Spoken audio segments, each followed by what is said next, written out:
Oi, eu sou o Leonardo e você está escutando o podcast São Paulo Isolada.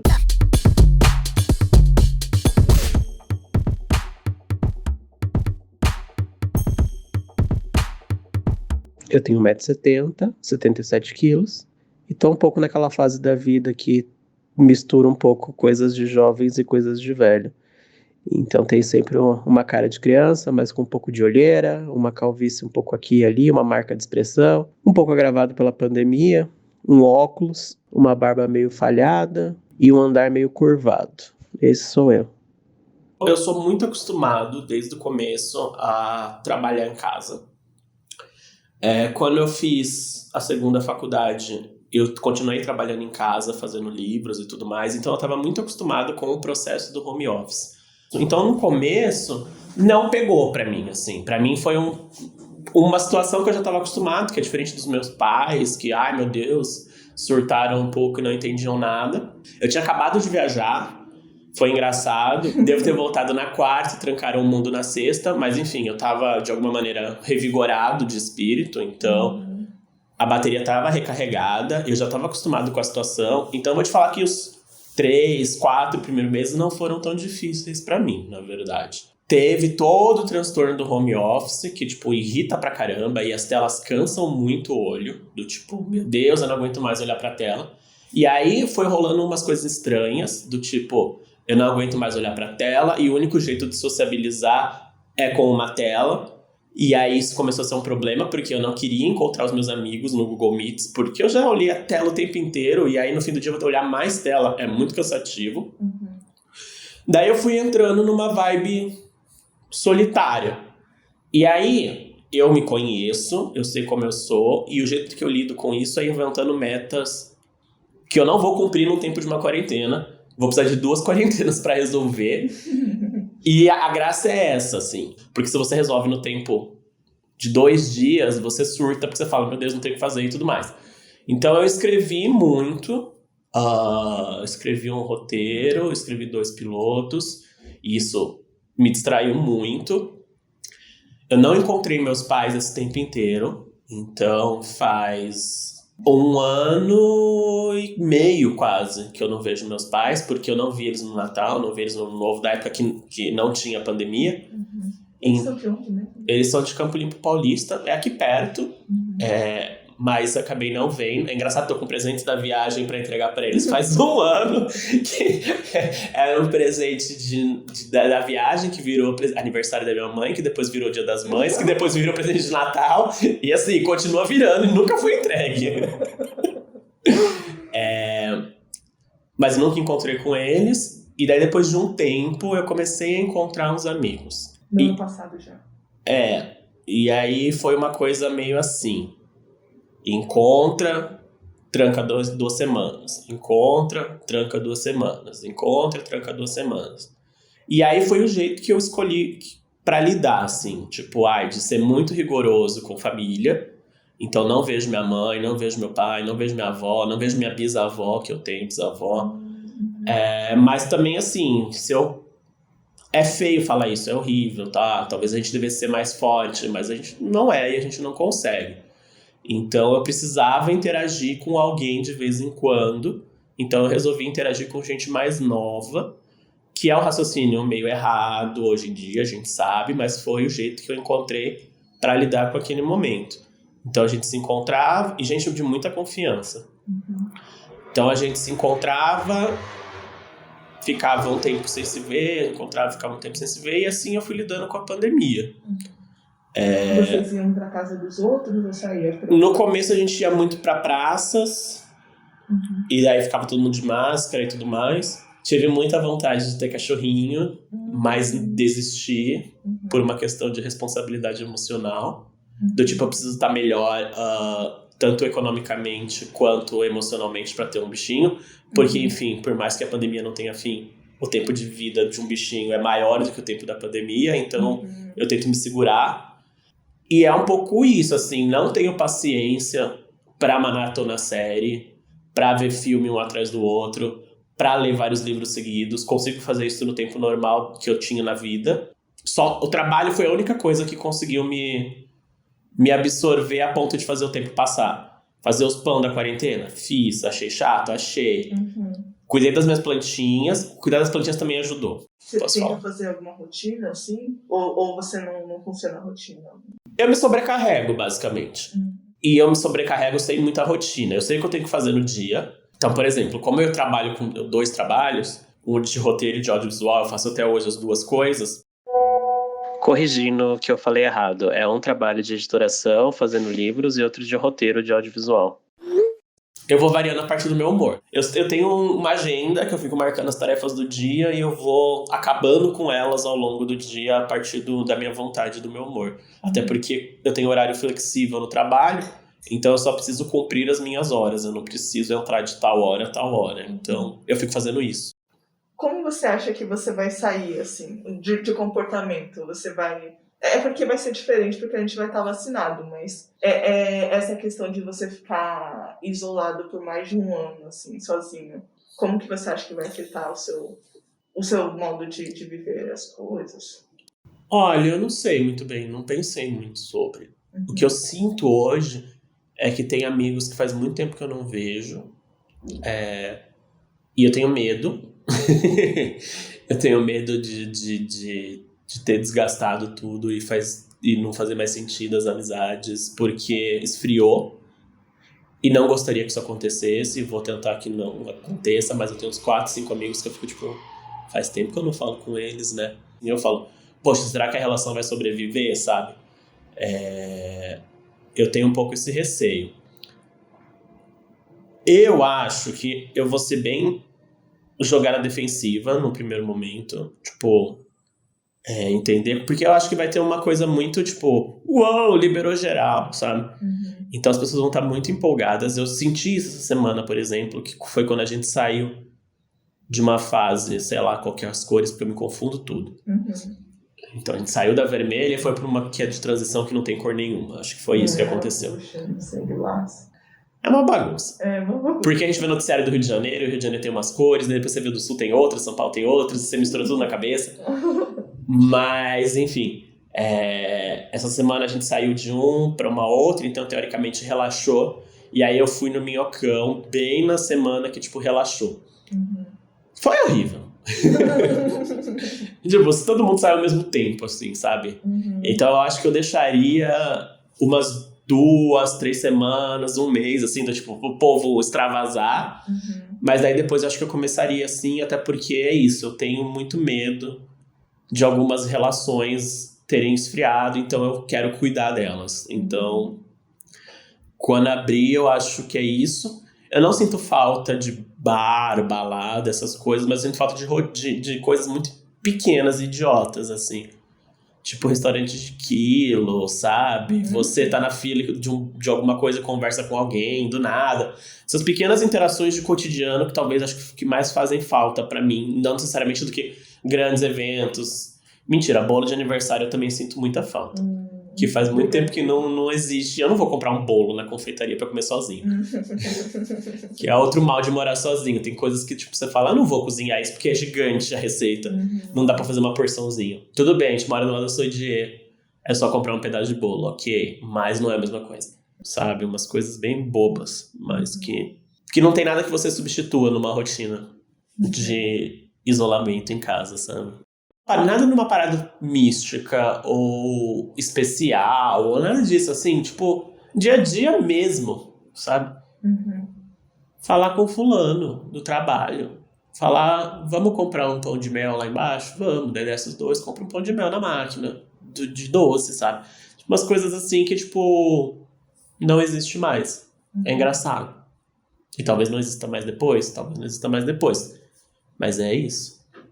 Como você imagina, assim, o pós-pandemia? No que vai impactar e está impactando, sei lá, no audiovisual em si? Eu acho você bem anticlimático. Sem nenhuma mensagem edificante. Eu acho que vai ter um tempo de trauma e das pessoas falarem, nossa, o mundo vai ser incrível e vamos mudar e pipipipopopó. E depois tudo volta ao normal. Do mesmo jeito, assim. Então, acho que a mesma coisa no ambiente de trabalho. Acho que vai ter uma retomada eufórica Então, ai, voltou, liberou as coisas, vai gravar, meu Deus, que maravilha. Mas eu não acho que vai mudar muito a consciência das pessoas, dos processos e tudo mais. Então acho que tem esse momento de euforia e depois tudo volta meio que ao normal, assim. Até você, assim, quando você estiver gripado, você acha que você não vai usar máscara, essas coisas? Eu não sei se chega a ser pessimismo, assim, mas eu acho que não, sabia?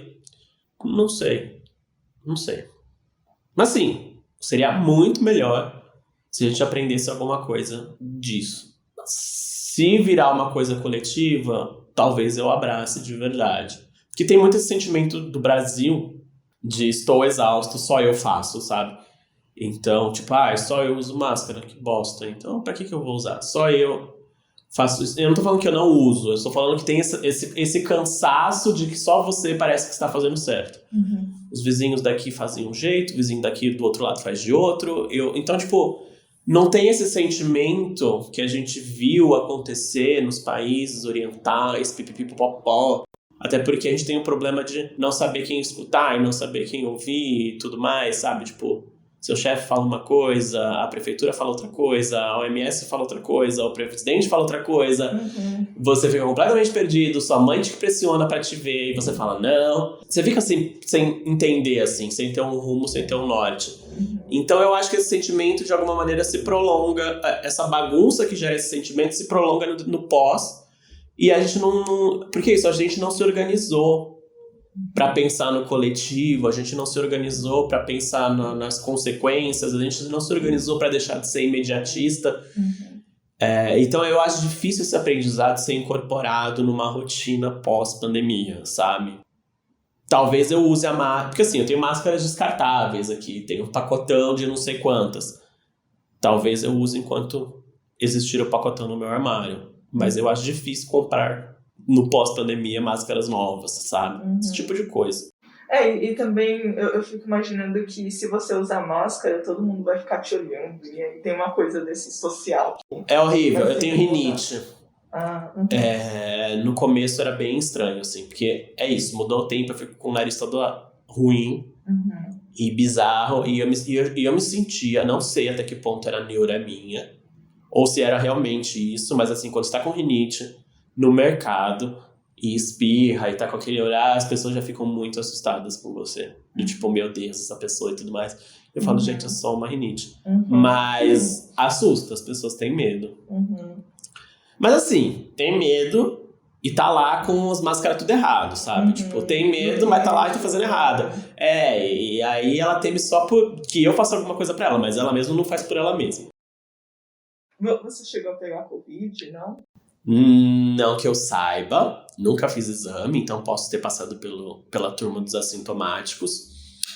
Mas minha mãe teve, minha tia-avó teve, minha tia teve, e meu avô teve e morreu. Isso tudo em momentos diferentes. Ninguém ficou junto ao mesmo tempo, não foi um surto na família. Foi tipo, né, ao longo desses meses, o vô pegou, tá, vamos acompanhar. Putz, o vô morreu. Daí passa um tempo, a tia pegou, tá, vamos acompanhar. Daí espera, vê, torce, deu certo. Então foi sempre 2, 3 semanas de aguardo pra ver o desenrolar do quadro com esses parentes. Mas com familiares, sim, com colegas de trabalho, que eu saiba 2 pegaram da minha sala. Minha sala tinha 4 pessoas, minha sala de trabalho. Então, sei lá, 50%. Sinto muito pelo seu avô. Faz bastante tempo, sabia? Foi logo no começo, ele foi um dos primeiros. Foi, sei lá, eu não sei quando começou a pandemia, acho que foi em março, né? E morreu em abril. Então foi bem na época caótica. Então, tipo, ninguém foi em enterro, ninguém sabia o que ia acontecer. Rolou aquele negócio de, tipo, ficou preso no hospital não sei quantos dias porque não tem onde enterrar, porque as pessoas não estão... O sistema funerário não tá pronto para atender a demanda. Enterra em tal lugar, mas não dá certo. Ai, meu Deus, ninguém pode ir. Tem que fechar o caixão e ninguém sabe o que tá acontecendo. Então foi bem nesse momento de abrir as trocentas valas e ninguém entendeu o que tá acontecendo no começo da pandemia do ano passado. E como faz muito tempo, e como eu não acompanhei nada, foi só na imaginação do tipo de meu pai falar, então meu pai é bem ruim de se comunicar. Uhum. Então não dá pra entender muito bem o que estava acontecendo, não. Então, que é uma das coisas estranhas, assim, da pandemia. Você não sabe o que está acontecendo porque você está trancado na sua casa e a vida insiste em desenrolar de alguma maneira, assim. Então, tipo, eu não entendi muito bem o que aconteceu, já faz um ano, e é isso. Você vai pegando nas pontinhas, né? Até você, de fato, talvez se encontrar com a pessoa e conversar até. A minha mãe, por exemplo, pegou, e como eu disse, meu pai é meio ruim de se comunicar, e eu tinha que me comunicar com ele pra entender o que estava acontecendo. E aí rolava várias coisas do tipo, mensagens ambíguas do meu pai. Daí, tipo, eu não sabia se minha mãe tava bem ou se minha mãe tava mal. E eu não podia ir lá pra saber, e eu tinha que ficar aqui. E era isso, era um exercício de ser zen e aguardar o tempo passar e ver o que acontece. Que é um pouco esse o problema, assim, tipo, de você ficar trancado. Você não sabe o que tá acontecendo em determinados lugares, em determinadas relações e tudo mais, sabe?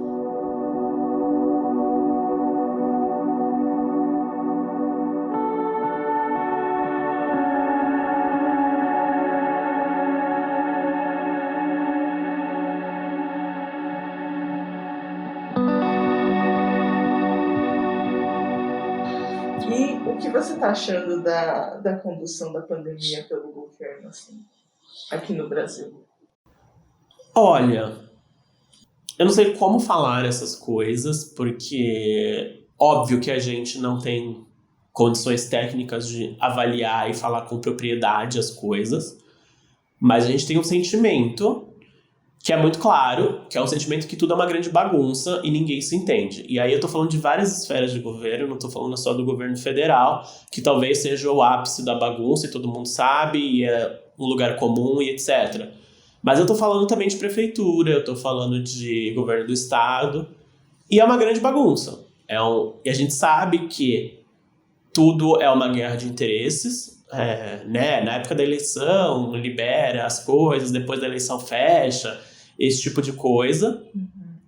Então você não sabe o que está por trás de todas as decisões, você não confia em ninguém, em nada, e você não sabe o que vale mais, assim. E isso é muito problemático. Então, essa desconfiança, eu acho que é o pior sentimento. Essa desconfiança com quem deveria estar no controle, quem deveria, de alguma maneira, organizar a bagunça, assim. E daí você vê que a bagunça tá desorganizada, assim, sabe? Tipo, você não sabe em quem acreditar. Escola é bom voltar, escola não é bom voltar.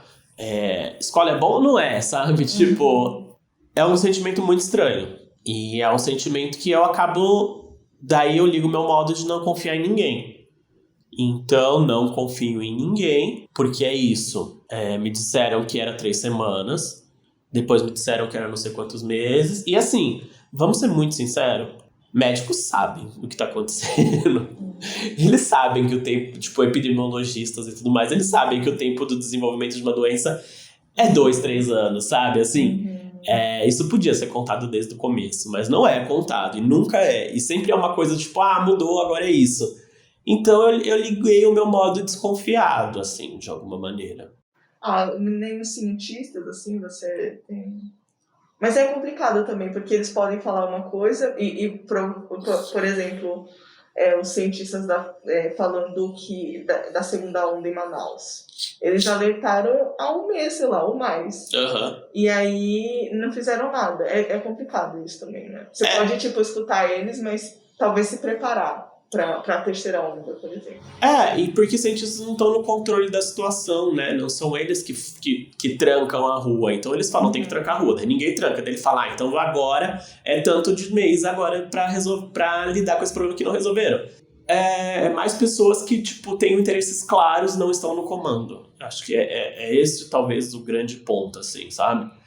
As pessoas pensam na minha saúde? Pensam, mas ao mesmo tempo elas pensam na reeleição, ao mesmo tempo elas pensam em privilegiar determinada classe, ao mesmo tempo elas pensam sabe, de não diminuir a alíquota de imposto, ao mesmo tempo elas pensam várias coisas várias coisas que podem me ferrar e que eu talvez não esteja sabendo, não esteja percebendo, assim. Então é isso. Você liga muito o modo desconfiado pra tudo.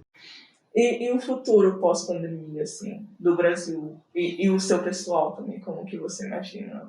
Você tem se planejado para fazer alguma coisa? Não sei, você tem feito uma lista de coisas que você...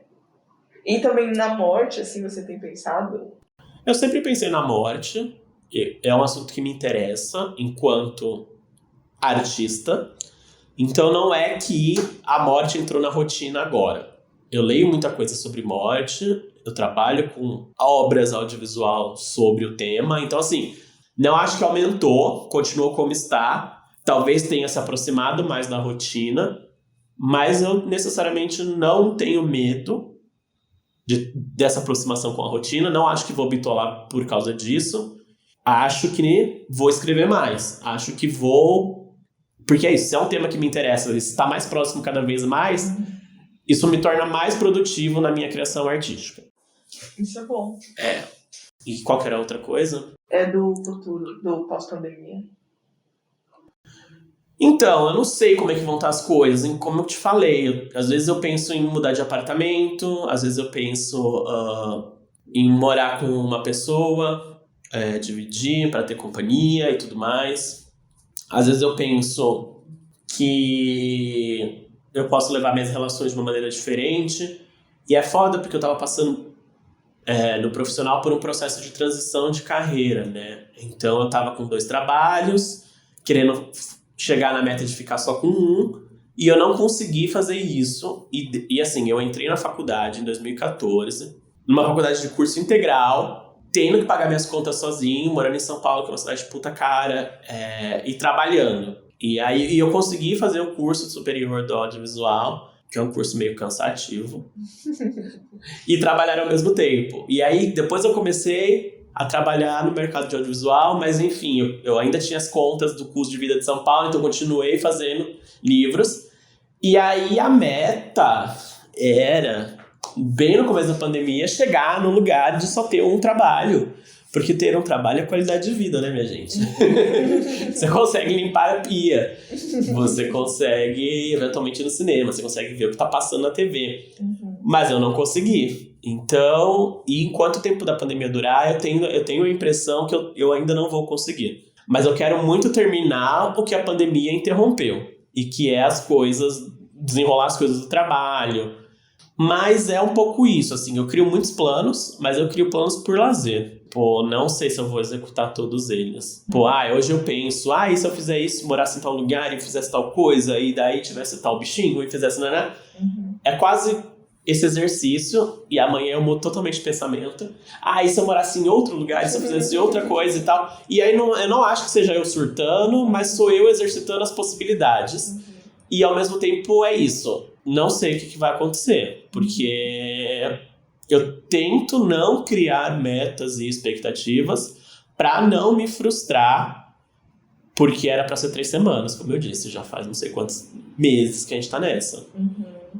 E assim, tô pessimista, então assim, acho que 2021 tá perdido já, nessa questão de controle da própria vida. A gente vai viver reativo às coisas, reagindo ao mundo de fora, assim. Acho que só em 2022 que eu vou ter o controle de tipo, não, vou fazer isso, vou fazer tal coisa, vou investir nisso, vou investir em tal coisa. Então eu tô nesse momento de experimentar na minha cabeça, pensar, e é isso. E no Brasil, assim? 22 tem eleição, né? Eu tenho medo dessa eleição. Real, oficial, e não é retórico, e não é a Regina Duarte falando, eu tenho medo. Mas eu tenho medo, assim. A gente tá indo por um caminho de extremos de novo. Eu necessariamente não gostaria desse caminho.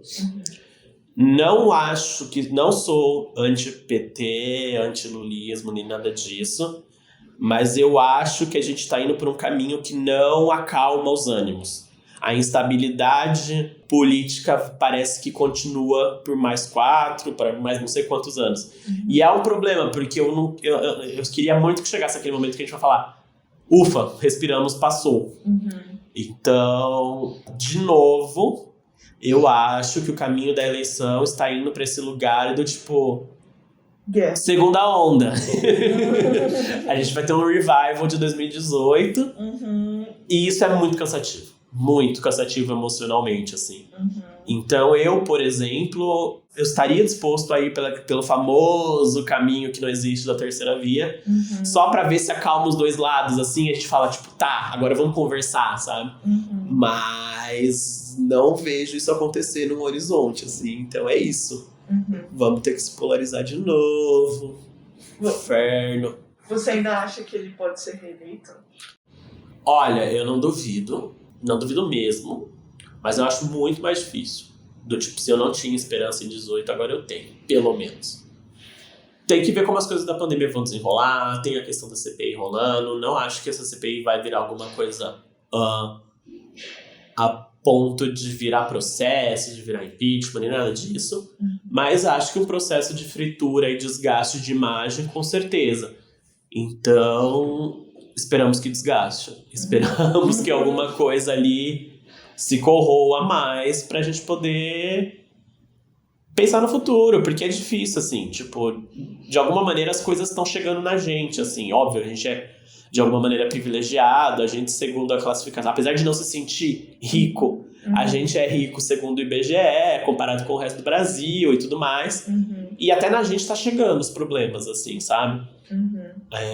Até na gente que é acostumado a resolver tudo sem a tutela do Estado, porque é isso.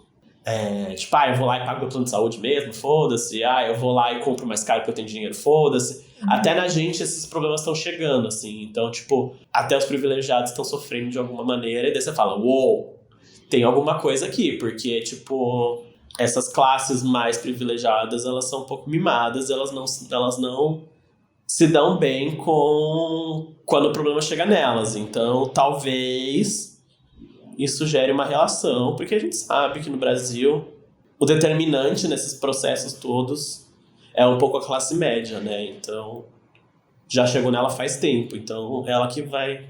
que tem a questão de manobrar as coisas e tudo mais. Mas, enfim, análises políticas de bar, porque, enfim, não tenho propriedade nenhuma para falar disso.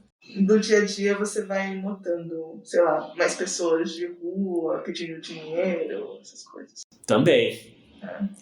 Isso é o que mais me preocupa, assim, porque acho que é isso que vai mais atingir a gente de certa forma. Eu tenho uma questão, enquanto LGBT também, que me assusta e que me dá um pouco de medo. Não sei para o rumo das coisas, no rumo das que as coisas vão tomar. A gente, às vezes, vira bode expiatório nesses processos e tudo mais. Dá medo. Vamos virar uma Rússia que tem uma perseguição forte a comunidades LGBTs só porque são bodes expiatórios. Tenho um pouco de medo disso. Por isso que também queria, de alguma maneira, uma guinada rápida para um outro caminho. Não queria forçar mais a polarização e, de alguma maneira, estender isso, porque, de alguma maneira, tem essa questão vital nossa. Por exemplo, o projeto que estava agora na Câmara de São Paulo, de proibir publicidade que tivesse, de alguma maneira, casais homoafetivos. E aí você vai vendo que esse discurso autoritário legitima essas tentativas que, óbvio, elas são paradas. Existe algum contrapeso, né? Então, tipo, esse projeto não passou, por exemplo. Mas só o fato deles começarem a pipocar e existir assusta. Porque você sabe que você, eventualmente, vai ser o primeiro alvo dessa caça a bodes expiatórios, assim, sabe? Isso é um reflexo do que está acontecendo no dia a dia, né, das pessoas. De, tipo, chegar a uma discussão política mesmo. A gente sempre sofre violência normal, no sentido de comum, é comum. Então não vou te dizer que não aconteceu antes, porque aconteceu antes. Mas de alguma maneira o medo é maior agora. Antes as coisas te pegavam um pouco mais de surpresa. Agora você está mais preparado pro pior, assim, de alguma maneira. Não sei se faz sentido. Você acha que isso, às vezes, te impede de sair pra rua, assim? Pra alguns lugares? Frequentar alguns lugares? Eu acho normal que isso aconteça. Mas eu acho que também a gente aprende a viver. A gente não sofre o tempo inteiro com todas as coisas. Eu acho que você é mulher, você também tem isso. Sabe, assim, tipo, eu vou descer no ponto de ônibus iluminado, porque é isso. E não é que a gente sofre por isso. A gente não sofre, a gente acostuma, se incorpora na rotina e de alguma maneira tudo mais. Vou pegar um Uber, não vou andando porque não dá. Mas o que eu sinto é que essa preocupação ela se torna mais comum nesses períodos, assim, sabe? Então, assim, não é que a gente deixa de fazer as coisas, não é que a gente sofre muito, mas a gente cuida disso, assim, como se cuida colocando a máscara, sabe? Tipo... E o que você gostaria, assim, pro futuro, pro seu futuro e pro futuro do Brasil? Olha, vou falar uma coisa muito miss. Cara, mas um pouco de dignidade, assim, sabe? É uma palavra que cai bem pra todo mundo, de todas as classes, de todas as situações e tudo mais, sabe? Acho que a gente precisava um pouco mais resgatar essa coisa do tipo... Eu nem sei dizer direito, assim, sabe? Tipo, mas a gente poder... E aí eu tô falando do Brasil inteiro, assim, sabe? As pessoas poderem comer o que elas querem comer. As pessoas se cuidarem da saúde do jeito que é certo você cuidar da saúde. As pessoas terem educação do jeito que deve, porque tá uma grande bagunça agora. E aí essa palavra dignidade engloba tudo isso, assim, de alguma maneira. O mínimo de dignidade pra todo mundo, assim, seria ótimo. Porque tá foda. Às vezes a gente cai nos lugares que, tipo, você fala, mano, eu não precisava estar passando por isso, sabe?